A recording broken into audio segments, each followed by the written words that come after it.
দর্শক, রাজধানীতে আবহাওয়ার খবর সংগ্রহ করছেন সহকর্মী সিরাত আল মুস্তাকিম। যুক্ত হচ্ছি তার সঙ্গে। সিরাত, বৃষ্টিতে জনজীবনের কি অবস্থা?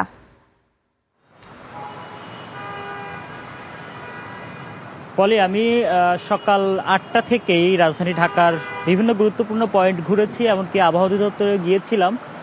সেখানকার তথ্য তো আপনি কিছুক্ষণ আগেই দর্শকদের জানালেন। আমি যদি এখন জনজীবনের যে ব্যাপারটি আপনি বললেন সেই বিষয়টি জানাই, সেটি হচ্ছে যে বৃষ্টিতে কিন্তু কিছুটা নাকাল নগরবাসী, এবং রাস্তায় কিন্তু আমরা দেখছি সকাল থেকে গণপরিবহনের যে সংখ্যা সেটা কিছুটা কম, যদিও আস্তে আস্তে বেলা বাড়ার সাথে সাথে সেটা স্বাভাবিক হচ্ছে।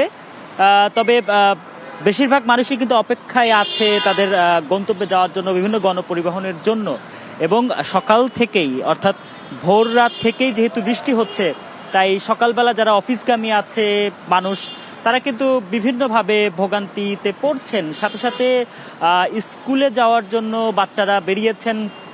আমরা ইতিমধ্যে অনেক জায়গা দেখেছি যেখানে আসলে বাচ্চাদেরকে রেইনকোট পরিয়ে তাদের অভিভাবকরা স্কুলের দিকে নিয়ে যাচ্ছেন। এবং যদি রাস্তাঘাটের ব্যাপার বলি, সেটা হচ্ছে রাজধানী ঢাকার বিভিন্ন রাস্তায় কিন্তু ইতিমধ্যেই অস্থায়ী জলাবদ্ধতা সৃষ্টি হয়েছে, এবং সেই জলাবদ্ধতায়ও কিন্তু কিছুটা ভোগান্তিতে পড়ছেন যারা অফিসগামী বা বিভিন্ন কাজে ছুটছেন। তারা কিন্তু কিছুটা ভোগান্তিতে পড়ছেন।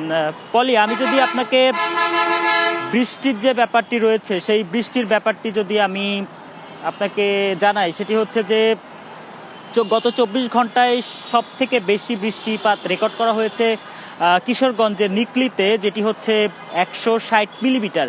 এবং এই যে বৃষ্টি, সেই বৃষ্টি কিন্তু আগামী ৪ঠা মে পর্যন্ত এভাবেই হতে পারে এবং তারপরে স্বাভাবিক হবে। তবে একটি আশঙ্কার বিষয় কিন্তু আবহাওয়া অধিদপ্তর আমাদেরকে জানিয়েছে যে বৃষ্টিপাত কমে গেলে যে তাপপ্রবাহ, যেটি এই বৃষ্টিপাতের আগেও ছিল এবং যেই তাপপ্রবাহের কারণে সাধারণ মানুষের জনজীবন খুবই বিপর্যস্ত ছিল, অতিষ্ঠ হয়েছিল, সেই তাপপ্রবাহ কিন্তু আবারও বাড়তে পারে। ফলে আমি রাজধানীর বিভিন্ন জায়গা ঘুরে সংবাদ সংগ্রহ করছি। পরবর্তী বিভিন্ন তথ্য পরবর্তীতে যুক্ত হয়ে আমি আবার জানাবো। এই ছিল আমার কাছে সবশেষ।